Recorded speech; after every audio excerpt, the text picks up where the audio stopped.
안녕하십니까. 저희 하너 예배에 오신 여러분을 환영합니다. 제가 지난 주간에 캄보디아를 일주일 정도 혼자 방문했습니다.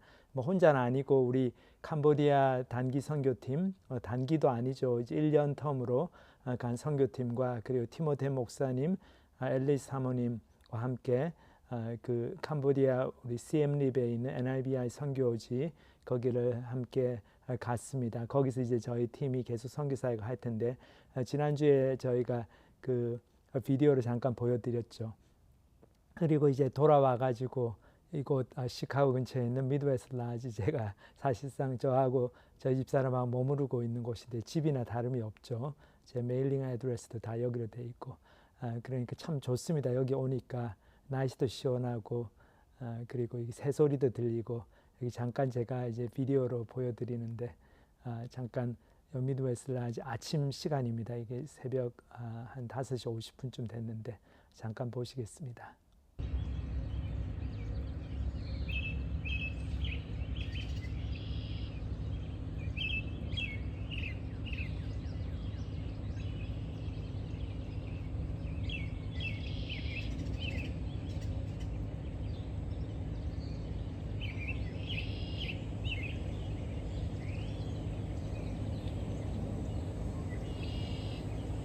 그래서 보신 것처럼 여러 새소리도 들리고 참 평화로운 그런 집입니다. 그래서 여기서 지낼 수 있는 게 얼마나 감사하고 저희가 참 갔다 오면서 느낀 게 하나 크게 느낀 게 그 아침을 사는 게 얼마나 중요한가. 저희 캄보디아 선교팀이 이제 그곳에 있으면서 아침 시간을 많이 이용을 해야 돼요. 왜냐하면 낮에는 온도가 45도까지 올라가고 그러니까 너무 덥죠. 그리고 저녁 시 되면 완전히 사람들이 다들 파김치가 돼가지고 저녁 먹고 나면 빨리 자야 됩니다.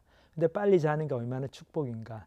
한 9시 반쯤 되면 졸려가지고 다 자고, 그리고 아침에 5시 반에 다 아침 식사를 시작하고 같이 이제 아침 먹고 quiet 타임 합니다. 디보션 타임을 같이 가지고 성경 읽고 기도하고 그러는데, 그렇게 아침 시간을 하나님과 함께 먼저 보내니까 너무 우리 젊은 형제 자매들이 그동안에 스마트폰이나 인터넷에서 많이 찌들었는데 그들이 좀 영적으로 그 마음이 많이 피폐해 있고 이 현대 사회 생활을 하면서 하나님을 묵상하기보다는 세상의 일, 여러 가지 돌아가는 것들, 소셜 미디어에 올라와 있는 내용들, 그런 것들 보느라고 정신이 없었는데 이렇게 선교지 와가지고 아침 시간에 하나님과 교제하는 시간 가지고 또 인터넷이나 그런 스마트폰으로부터 이제 멀리 떨어져 가지고 그곳에 있는 귀한 우리 캄보디아 학생들을 사랑하면서 그들의 영어를 가르치고 또 청소년 사역을 하고 또 학교를 돕고 그런 일을 할 수가 있으니까 얼마나 감사한지 모르겠습니다. 그래서 저희 캄보디아 팀이 1년 동안 정말 그곳에서 귀하게 사역하고 또 팀원들 한 사람 한 사람이 그 영적으로 성장하고 그들의 마음이 하나님에 대한 묵상으로 풍성해지는, 그래서 하나님께 주시는 평화와 기쁨을 누릴 수 있도록 계속 기도해 주시기 바랍니다. 그래서 저희 이제 잠깐 찬양 한 곡 듣고 부르고 그 다음에 저희 이제 산상수훈 3번째 시간 하나님 말씀 같이 묵상하도록 하겠습니다.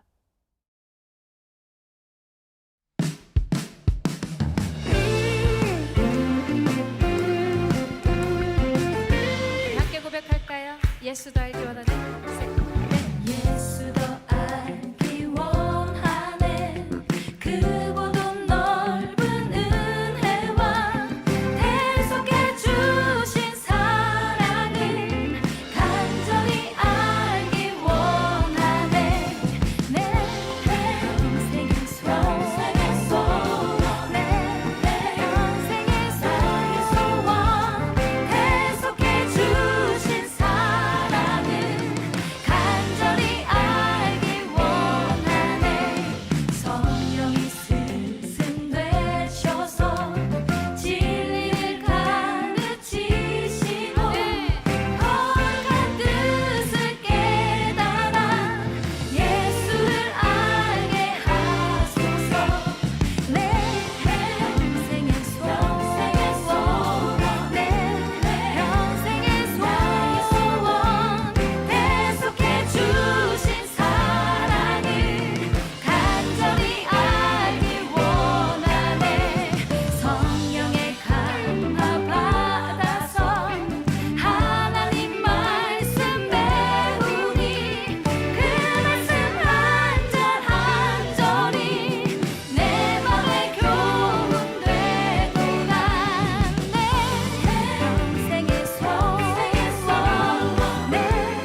오늘 이제 산상순 세 번째 시간입니다.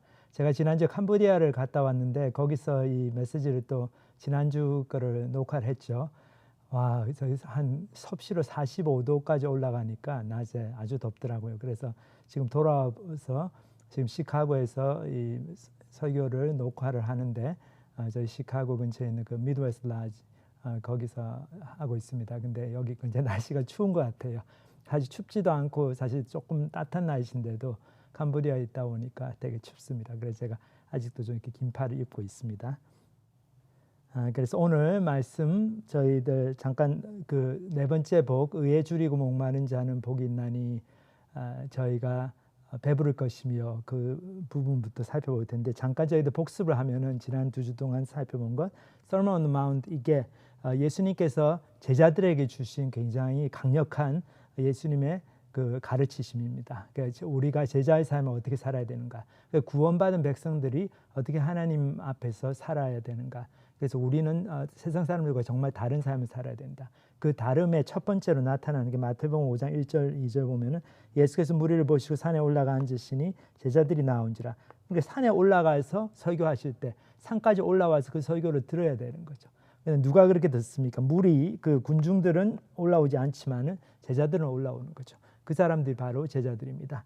그래서 예수님의 말씀을 듣기 위해서 좀 불편하고 어렵고 그런 일들을 극복하고 힘들고 하더라도 그걸 다 감수하고 돈이 좀 들고 하더라도 감수하면서 주님의 말씀을 듣기 위해서 찾아 나오는 사람들, 그 사람들을 예수님께서 제자라고 칭하십니다. 그래서 산에 올라가 앉으셨다. 그래서 예수님이 산에 있기 때문에 우리도 산으로 가야 된다. 그 말씀은 바로 우리의 삶에 있어가지고 우리가 얼마나 바쁘고 마음이 여러 가지 세상의 걱정, 근심, 또 뭐 인터넷, 전화기, 스마트폰 그런 것 때문에 굉장히 디스트랙션도 많고 그렇지만은 그 속에 정말 예수님이 계신 그 산으로 나가는 그 모습이 계속해서 있어야 될 것 같습니다. 다시 말해서 우리의 삶에서 하나님과의 교제를 위해서 정말 다른 모든 디스트랙션을 다 끊고 스마트폰도 다 끄고 인터넷도 보지 않고 그 하나님과 교제하는 그 시간을 계속해서 매일같이 가지는 것이 바로 제자의 삶입니다. 그래서 예수님께서 그렇게 하셨을 때 이렇게 앞으로 나와가지고 예수님 말씀 열심히 들은 사람들이 제자이고, 그 다음 저 밑에 앉아가지고 아유 너무 불편하다 힘들다 이거 뭐 이렇게 뭐 나이도 덥고 하는데 설교가 기냐 뭐 이렇게 산에까지 올라오라고 그러시냐 나는 못 간다 그렇게 그냥 주저앉는 사람들 바로 무리죠. 예수님은 제자들에게 이 말씀을 주십니다. 그렇기 때문에 저희들이 예수님의 말씀을 들을 때에 그런 정말 겸손하고 또 갈급한 마음으로 이 예수님의 제자들 산으로 찾아와서 예수님의 말씀을 들었던 그 제자들과 같은 마음으로 들어야 되겠습니다. 그래서 이 산상에서 하신 이 설교의 내용이 마태복음 5장부터 7장까지 3장에 걸쳐 나오는데 그 첫 번째 설교가 바로 팔복에 관한 설교입니다. Beatitudes라고 그렇죠. 바로 이것은 8가지 복 있는 사람의 특징을 말씀하셨는데 그 8가지의 복이라고도 볼 수가 있고 또 복 있는 사람의 8가지 특징이다 그렇게도 볼 수가 있습니다. 그리고 또 하나는 이제 복 있는 사람이 되기 위한 8가지의 과정이다. 예수님을 쫓아가는 사람, 영적으로 성숙한 사람, 정말 세상의 빛과 소금으로 살 수 있는 그런 사람이 되기 위한 8가지 과정이다. 그렇게도 볼 수 있죠. 그래서 지난 첫 번째 주에 말씀드린 것처럼 세상의 복이라고 하는 건 바로 이렇게 본다, 볼시자죠. 볼시부수에 여기 보면 이제 입구가 있고 그 다음에 한일 입구, 그 다음에 여기 밭전자가 있습니다. 그러니까 밭에서 나는 그런 소출을 입에 많이 집어넣고 그렇게 탁 사는 것을 보는 것이, 그리고 누리는 것이 바로 복이다. 그렇게 우리 동양적인 사고에서는 그렇게 하고 서양도 마찬가지죠. 결국 잘 먹고 잘 사는 게 복이다. 돈 많이 벌고 출세하고 명예를 누리고 그냥 내가 하고 싶은 것을 누리면서 사는 것이 복이다. 그렇게 얘기하지만 성경은 전혀 그렇게 얘기하지 않죠. 성경이 말하는 참된 복은 뭡니까? 하나님 앞에서 무릎 꿇는 것. 바락이라는 단어 저번 주에 살펴봤습니다. 그렇습니다. 하나님 예배자로 나와서 하나님과의 관계가 회복되고 그 속에서 하나님과 친밀하고 인격적인 관계를 누리는 것, 그것이 바로 성경이 말하는 복입니다. 그래서 저희들 첫 번째 복부터해서 쭉 살펴보는데 지난 2주에 걸쳐서 3가지 복을 살펴봤죠. 첫 번째, 심령이 가난한 자는 복이 있나니 천국이 그들의 것이며 그랬습니다. 심령이 가난하다는 말이 뭡니까? 우리가 영적으로 죽어 있는 존재라는 것을 느끼고 내가 세상의 일이 아무리 잘 되더라도 나의 영적인 상태를 보면서 얼마나 이게 피폐해 있나 그걸 보면서 야 내가 정말 하나님 앞에 죄인이고 깨닫는 것, 그것이 바로 첫 번째 축복입니다. 하나님 앞에 저희들이 얼마나 심령이 가난해져야 되는가, 그것을 깨닫는 거죠. 근데 그 깨닫는 것에서 그치면 안 됩니다. 두 번째가 뭡니까? 애통하는 자가 복이 있다 그랬죠. 무엇을 위해 애통합니까? 이게 무슨 친척 뭐 부모님 돌아가셔서 애통하는 그런 애통이 아니죠. 그거는 세상 사람들도 하는 애통인데, 여기서 얘기하는 애통은 뭡니까? 나의 죄 때문에 애통하는 거죠. 내가 이렇게 죄를 많이 짓고 하나님과 관계가 단절되어 있고 이렇게 영적으로 피폐해 있다는 걸 깨닫고 그거에 대해서 정말 가슴 아파하고 눈물로 회개하는 것, 그것이 바로 너무나 중요한 복이다. 그런 사람은 위로를 받는다, 그렇게 말씀하고 있습니다. 그래서 애통하는 자가 복이 있다. 그래서 과연 우리가 우리 죄 때문에 얼마나 애통하고 있는가, 그것이 있어야지만 세 번째로 이렇게 온유한 자가 되는 거죠. 이제 온유하다는 말은 뭡니까?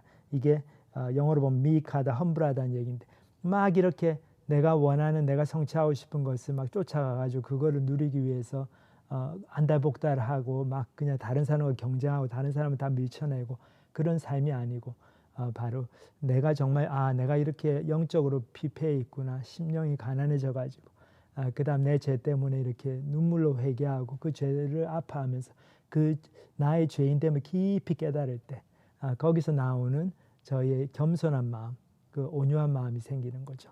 meek하고 humble한 마음. 그래서 그 A.W. 토저 목사님 말씀하신 것처럼 humble sense of perpetual penitence.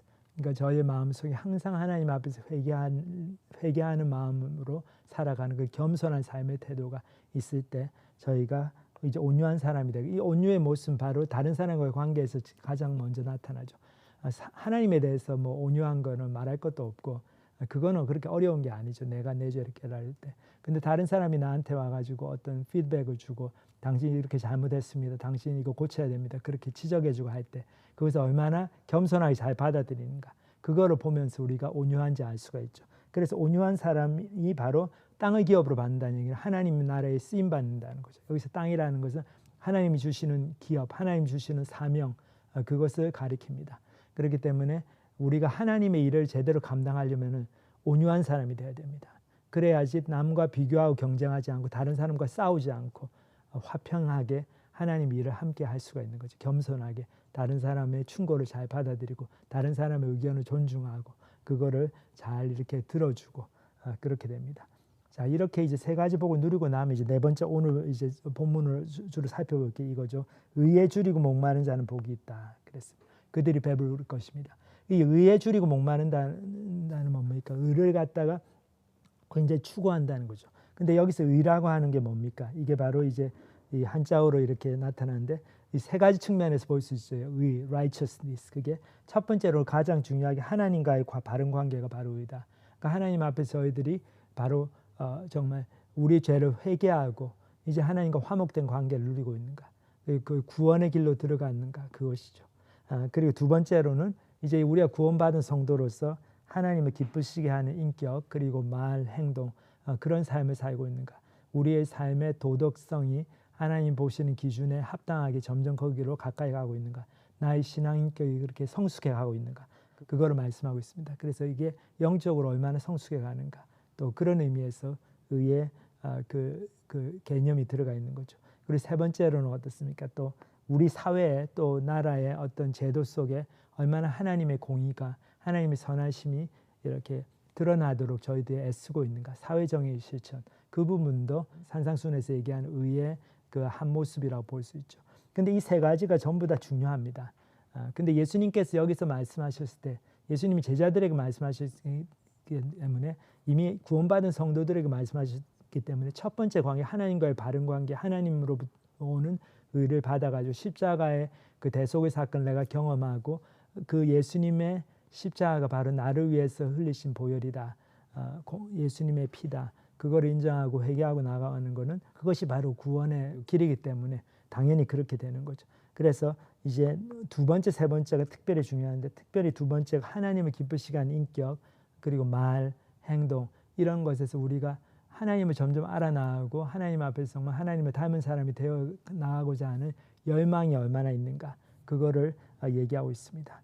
그래서 성경은 저희가 구원받은 성도로서 나 이제 구원받았으니까 됐다, 그게 아니죠. 그게 아니고 두렵고 떨림으로 계속해 저희 구원을 이루어가라 그렇게 말씀하고 있습니다.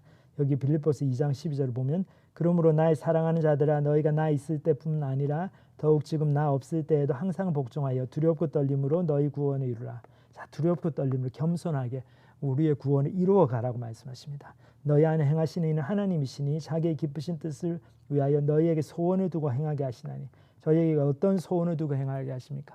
의에 줄이고 목마른 자. 내가 하나님처럼과 더 가까워지고 싶다. 나도 하나님처럼 그 하나님의 사랑을 실천하면서 하나님의 마음으로 예수님의 마음으로 이 땅에서 빛과 소금으로 그런 역할을 하면서 살아가고 싶다. 그런 영적인 성장에 대한 열망이 있는가 하는 거죠. 그래서 어떤 분들을 보면은 우리 학생들 중에도 그래요. 그런 학생이 있었습니다. 예수 믿기 전에는 성경 공부에 꾸준히 나오더니 예수님을 자기가 이제 믿겠대요. 그 믿고 나서는 성경 공부 안 나와요. 그래서 왜 그러냐 그랬더니 이제 나는 성경 공부할 필요가 없다는 거예요. 다 깨달았다. 이제 예수님도 믿게 되고 그러니까 이제 천국은 보장이 된 거고 내가 뭐 하려고 계속 성경을 공부해야 되냐. 이제 다른 거 공부해야지. 참 그거는 구원을 정말 잘못 이해를 한 거죠. 오해를 해도 크게 오해를 한 겁니다. 그래서 그 학생에게는 정말 참된 복음이 아직 들어가지 못한 거죠. 우리가 이렇게 옛날 얘기하면서 특히 저희들 저같이 나이 든 사람들이 막 내가 젊었을 때 이렇게 열심히 섬겼고 내가 너무한 나이 때는 이렇게 했고 이렇게 자꾸 옛날 얘기만 하는 거는 좋은 게 아니죠. 소위 그 예전에도 그런 얘기를 하잖아요. 뼈만 우려먹는 그런 신앙인이 되면 안 된다. 옛날에 내가 잘했고 옛날에 내가 하나님과 관계가 어땠고 옛날에 내가 정말 열정을 가지고 살았고 그 얘기만 자꾸 하고 지금 내가 어떻게 사는지 지금 내가 하나님을 어떻게 경험하고 있고 얼마나 계속해서 성장하고 있는지를 생각하지 않고 얘기하지 않으면 그거는 이미 영적인 성장을 멈춘 사람이죠. 참 안타까운 인생입니다. 그래서 의에 줄이고 목마른 자가 되어야 되겠습니다.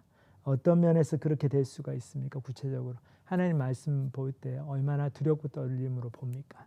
그리고 수양회 같은 거 갔을 때 여러분들 저도 어렸을 때도 보면은 그랬는데 요즘도 참 그래야 되는데 조금 그게 덜한 것 같아요. 옛날보다. 제가 중고등부 때나 대학부 때 보면은 수양회 가면은 강사님이 항상 이렇게 말씀 전해주시면 질문이 있잖아요. 그리고 더 물어보고 싶은 것도 있고 더 알고 싶은 것도 있고 그러면 강사님이 그 시간 끝나고 나서 참 눈치가 없었어요. 강사님 좀 가서 좀 쉬시고 다음 시간 준비하시고 해야 되는데 쪼로록 쫓아가가지고 또 질문을 하는 거예요. 근데 그 질문과 대답 속에서 제가 많은 것을 더 배웠습니다. 그렇기 때문에 좋은 질문하는 게 얼마나 중요한가 또 그거를 볼 수 있죠. 그래서 저희들이 성경 보고 말씀 듣고 그럴 때 좀 그 말씀 들은 말씀 생각을 해보고 곰곰이 진짜 뭐 기말고사 시험 보는 것처럼 시험 준비하는 것처럼 생각을 해보고 이게 정말 내가 이해를 제대로 하고 있나 그게 좀 이해가 부족한 것 같으면 또 다른 영적으로 앞선 분들한테 또 여쭤보고 참 그렇게 하는 것이 바로 영적으로 저희들이 갈급하고 겸손하게 성장을 위해서 애쓰는 삶이죠. 그래서 의에 줄이고 굶주린 자는 복이 있다. 그래서 저희가 배부를 것이다. 하나님께서 그런 사람들을 주목하시고 채워주십니다. 그리고 다섯 번째 복이 뭡니까? 긍휼히 여긴 자는 복이 있나니 그들이 긍휼히 여김을 받을 것이며 그러니까 의에 줄이고 목마른 사람들이 복이 있는 이유는 영적으로 갈급함이 있으니까 어디 성경부를 가도 재밌죠. 그리고 다른 사람이 어떤 새로운 것을 얘기할 때도 배우려는 태도가 있으니까 그 사람들을 굉장히 존중하고 더 이렇게 위해주고 존경하면서 배우려고 그러죠. 젊은 사람이 얘기하더라도 나보다 나이가 뭐 10년, 20년 밑에 있는 사람이 얘기를 해도 이것이 정말 내가 깨닫지 못하는 영적인 진리고 나한테 도움이 되는 충고면 그거를 겸손하게 받아들이는 거. 그렇게 사니까 얼마나 행복할 일이 많죠. 근데 그렇지 않고 나는 많이 이루었다. 나는 많은 게 많다. 별로 이렇게 의에 줄이고 목마르지 않으면 다른 사람이 뭐 한마디 해주고 가르치려고 그러면 기분 나쁘죠. 나는 벌써 알고 있는데 또 그런 소리 아니야. 그러니까 남들한테 계속 어떻습니까? 감정이 상하는 거죠. 오펜드를 자주 받습니다. 나이가 들수록 섭섭한 게 많은 게 그런 거죠.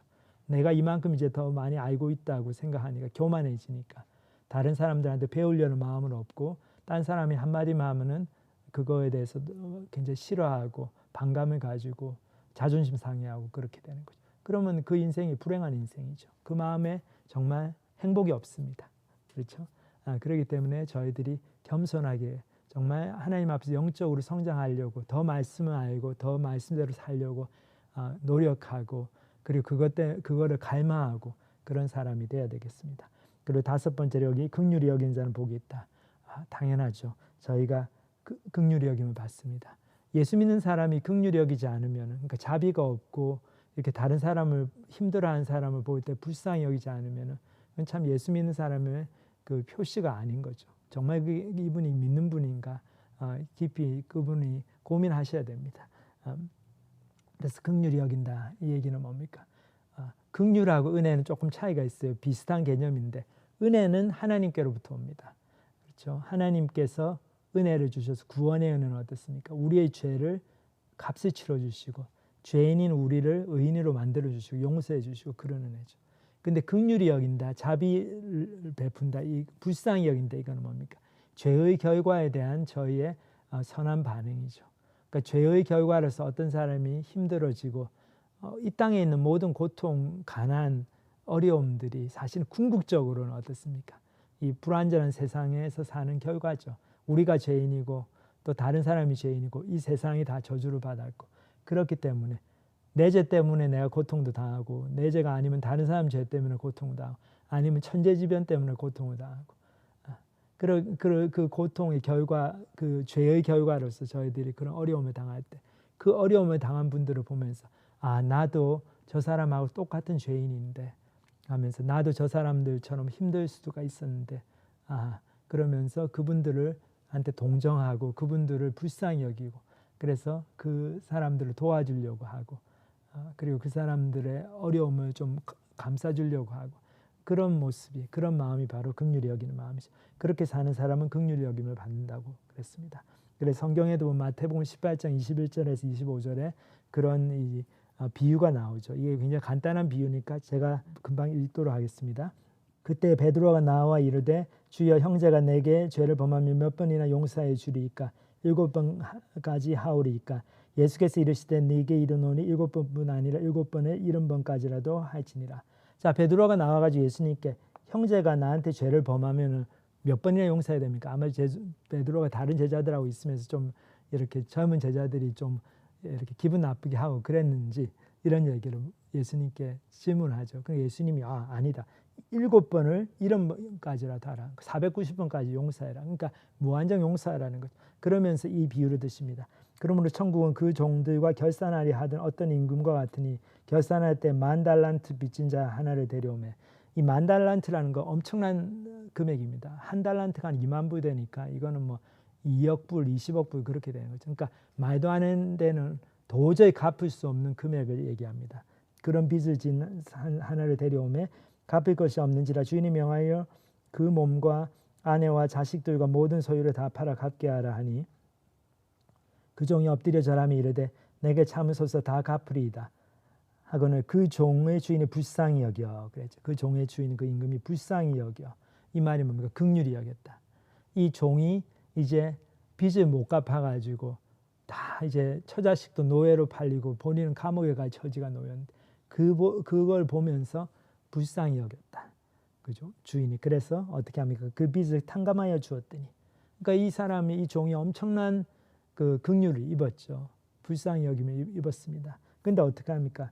그 종이 나가서 이제 긍휼을 입은 이 사람이 나와가지고 자기에게 100데나리온 빚진 동료 한 사람을 만나. 100데나리온은 뭐 1만 달란트에 비하면 말도 안 되게 조그마한 액수인데 그 100데나리온 빚진 동료 한 사람을 만나 붙들어 목을 잡고 이르되 빚을 갚으라 하며 동료가 엎드려 간구하여 이르되 나에게 참아주소서 갚으리이다 하되 허락하지 아니하고 이에 가서 그가 빚을 갚도록 오게 가두노. 그러니까 이 사람은 어떻습니까? 자기는 그렇게 임금으로부터 10,000달란트 빚을 탕감받는 긍휼을 입어놓고는 불쌍히 여김을 입었는데 돌아서서는 어떻습니까?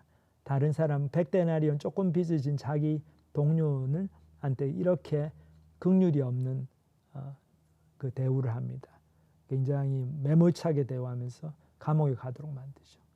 그러니까 이 사람은 어떻습니까? 긍휼을 입었지만 그 긍휼을 제대로 입은 게 아니죠. 이 자기가 얼마나 긍휼을 입을 수밖에 없는 그렇게 불쌍한 처지에 있는 죄인이었는가 거기에 대한 깊은 성찰이 없었던 것 같아요. 그렇기 때문에 죄인됨을 바로 제대로 깨닫지 못하니까 다른 사람이 자기한테 해코지하고 좀 죄를 짓고 그랬을 때 확 화를 내고 그거 때문에 그 사람을 막 벌을 하려고 하고 그 마음에 긍휼이 없는 거죠.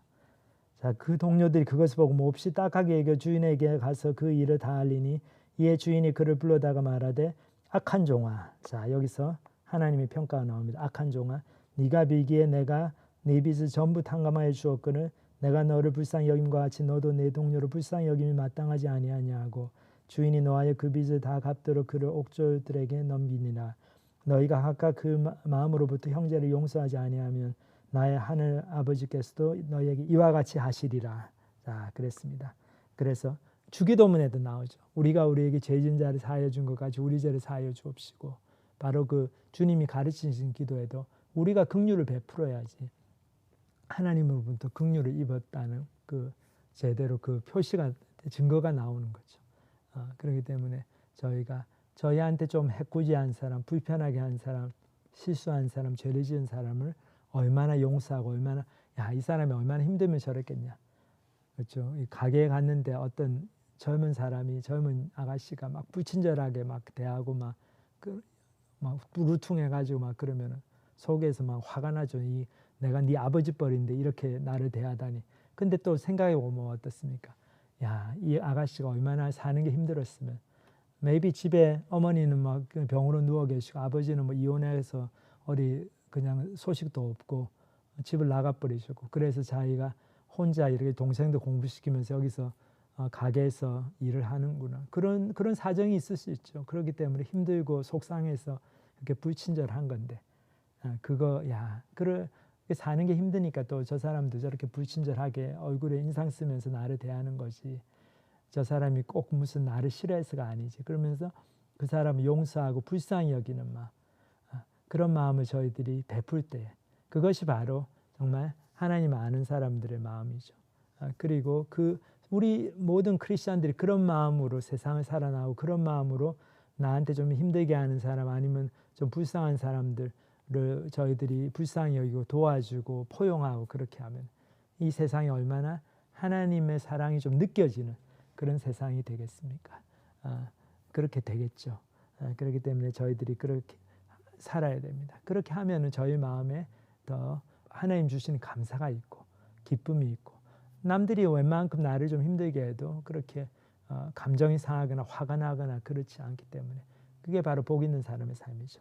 그리고 6번째로 마음이 청결한 자는 복이 있나니 그들이 하나님을 볼 것이며, 여기서 마음이 청결하다는 건 뭡니까? 하나님의 눈으로 내 인생을 보고 하나님의 눈으로 세상을 보는 거죠. 하나님의 눈은 어떻습니까? 겉만 보는 것이 아니라 속을 더 열심히 보시는 거죠.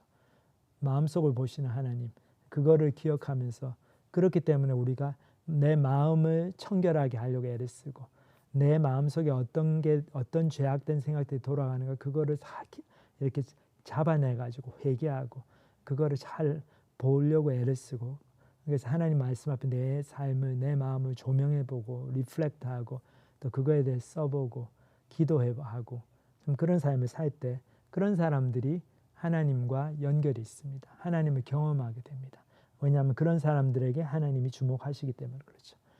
그렇기 때문에 이 세상에서 어떻습니까? 저희도 이렇게 마음이 청결한 사람이 돼야 되는데, 저희는 사람들은 어떻습니까? 누구라도 겉모습밖에 못 보죠. 그러니까 여기 보면 이렇게 광부들이 있는데 이분들 보면은 딱 봤을 때 그렇게 너무 훌륭하다, 뭐 너무 존경이 간다, 멋있다, 그렇게 생각이 안 들죠. 이 사람들은 뭐 탄이 다 묻어가지고 뭐 너무 좀 지저분하게 보이고 좀 그러니까 저희가 가까이 가기가 그렇습니다. 근데 이렇게 얼굴이 멀쩡한 사람 보면은 훨씬 더 가까이 가기 좋죠. 그런데 하나님은 그 마음속을 보시기 때문에 이렇게 탄이 많이 묻어가지고 얼굴이 까무잡잡하게 돼가지고 우리는 가까이 가기 싫은데 하나님은 더 이 사람들을 이뻐하십니다. 왜냐? 이 사람들이 마음이 청결하기 때문에. 그렇죠? 그리고 이렇게 멀쩡하게 보이는 사람도, 허우대가 멀쩡하고 너무 잘생기고 그러는데 그 마음에 돌아가는 게 죄악된 생각, 음란한 생각, 하나님을 무시하는 생각, 다른 사람을 막 이렇게 무시하고 교만해져가지고 그렇게 살아가고 있으면 그건 어떻습니까? 하나님 보실 때는 아주 더러운 사람이죠. 하나님은 그런 사람을 물리치십니다. 예수님도 그런 말씀하셨죠. 그렇기 때문에 바리새인들 그 당시 예수님 시대 당시에 가장 존경받는 그런 종교 지도자였는데 이 사람들이 예수님한테 가장 많이 야단을 맞았습니다. 왜냐하면 이 사람들이 바로 겉만 번지르하게 종교의식, 겉으로 나타나는 행동들 그런 거는 열심히 율법에 따라 살려고 그렇게 노력했지만 자기들 마음속은 들여다보지 않았어요. 마음속에 어떤 음란하고 죄악된 그리고 교만한 생각이 돌아가는지 거기에 대해서는 생각하지 않고 그냥 교만하게 사는 걸 보시고 예수님께서 굉장히 질타를 하셨습니다. 여기 보면 마태복음 23장에 화 있을진저 외식하는 서기관들과 바리새인들이여 잔과 대접의 겉은 깨끗이 하되 그 안엔 탐욕과 방탕으로 가득하게 하는도다. 눈먼 바리새인이여 너는 먼저 안을 깨끗이 하라. 그리하면 겉도 깨끗하리라. 자 여기 안을 깨끗하게 하라. 마음을 깨끗하게 그 말씀이죠. 마음을 깨끗하게 하라. 그러면 겉도 깨끗해진다는 거예요. 겉에 우리 겉모양에 치장하고 좋은 옷 입고 그런 것이 중요한 게 아니라는 거죠. 우리의 마음이 깨끗해지면 겉은 자연히 하나님의 뜻대로 살고 싶은 마음이 있으면 겉도 저희들이 단정하게 하고 다니려고 애를 쓰고 하나님은 그런 것들 겉모습을 중요하게 보시는 분이 아니라는 거죠. 화 있을진저 외식하는 서기관들과 바리새인들이요. 이 외식이란 말이 이제 위선한다 그 얘기죠. 회칠한 무덤 같으니 겉으로는 아름답게 보이나 그 안엔 죽은 사람의 뼈와 모든 더러운 것이 가득하도다. 이와 같이 너희도 겉으로는 사람에게 옳게 보이되 안으로는 외식과 불법이 가득하도다.